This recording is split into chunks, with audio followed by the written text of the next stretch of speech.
C'est l'heure présent de la revue de presse internationale avec Pierrick Laurent. Bonjour Pierrick. Bonjour. La Chine, on en parle ce matin, a débuté sa session annuelle de l'Assemblée nationale populaire, une grande messe de plusieurs jours avec évidemment une nouvelle génération de députés. Oui, pour le China Daily, ce renouvellement de la classe politique, c'est plutôt une bonne nouvelle. Les nouveaux députés sont plus jeunes, mieux éduqués et avec des profils plus variés. Ils sont moins nombreux à être issus directement de l'appareil politique. Selon le journal, cela signifie que le corps législatif sera plus énergique, mieux informé, plus représentatif. Le China Daily pousse d'ailleurs les élus à maintenir un lien étroit avec leur électorat, car les députés doivent répondre aux attentes du peuple et avoir un vrai sens des responsabilités. C'est ce que nous dit le China Daily. En filigrane, c'est peut-être aussi une façon d'alerter la classe politique sur une montée des mouvements de contestation. On l'a vu ces derniers mois en Chine. On en vient à notre grand titre de cette journée. Les Kenyans se sont rendus massivement aux urnes hier, élection générale, pour choisir des députés, des sénateurs et évidemment le nouveau président. Quelle est la réaction de la presse kenyane ce matin ? Eh bien, une presse globalement satisfaite de la large participation des Kenyans. Seule ombre au tableau pour le Daily Nation ce matin, l'attaque menée à Mombasa contre 6 officiers de police. Mais remarque le journal, l'objectif était d'effrayer les électeurs et de les dissuader de se rendre aux urnes.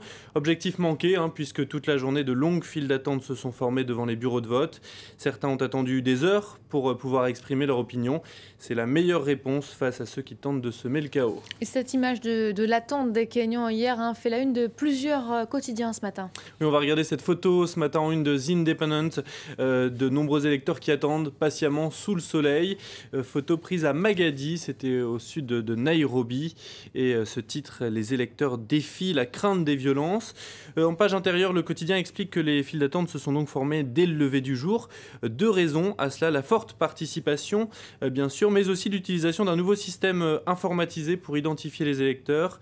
Un système qui a rencontré quelques ratés, d'où l'impatience, notamment d'un pharmacien obligé de patienter 8 heures devant son bureau de vote à Nairobi. Ils nous ont dit de venir en nombre et maintenant, ils n'arrivent plus à gérer, se plaint-il. Bon, satisfaction globale quand même. Mais The Guardian regrette que la campagne électorale se soit déroulée une fois de plus sur la base des groupes ethniques plus que sur des vrais sujets de fond. Oui, pour le journal britannique The Guardian, on peut effectivement être soulagé. Le scrutin n'a pour l'instant pas été marqué par une flambée de violence comme ce fut le cas en 2007-2008. Mais cela ne veut pas dire que le Kenya a vraiment fait un pas en avant, car les candidats continuent le clientélisme et s'adressent principalement à l'ethnie dont ils sont issus. En ce sens, ils ouvrent les portes à de possibles dérives et surtout, ils évitent une fois de plus d'aborder les problèmes de fond, les vrais problèmes que rencontrent les Kenyans. The Independent poursuit sa série de reportages en Irak, un état des lieux du pays 10 ans après le début de la guerre. Et aujourd'hui, focus sur la capitale, Bagdad. Avec une histoire en particulier qui a retenu mon attention dans The Independent et qui symbolise ce dysfonctionnement qui gangrène toute la société et surtout l'administration. En 2008 et 2009, le ministre de l'Intérieur irakien a commandé des centaines de détecteurs de bombes. On comprend, les problèmes de sécurité sont très importants dans la capitale. C'est un petit appareil baptisé ADE 651 et censé repérer à distance donc des armes, des explosifs, mais aussi, dit la notice, de la drogue, de l'ivoire ou des billets de banque. Alors ça sent déjà un peu l'arnaque.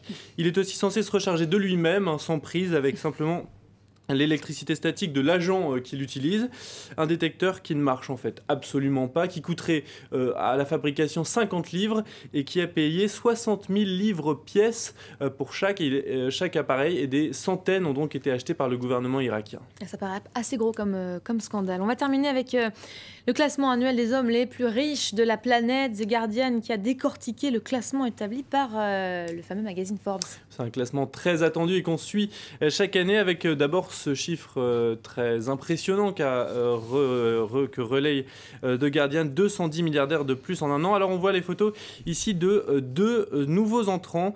À gauche, Isabel dos Santos, c'est la femme la plus riche du continent africain, avec une fortune estimée à 2 milliards de dollars. C'est la fille en fait du président angolais, José Eduardo dos Santos. Elle détient 25% d'une entreprise de téléphonie mobile, ce qui explique sa richesse.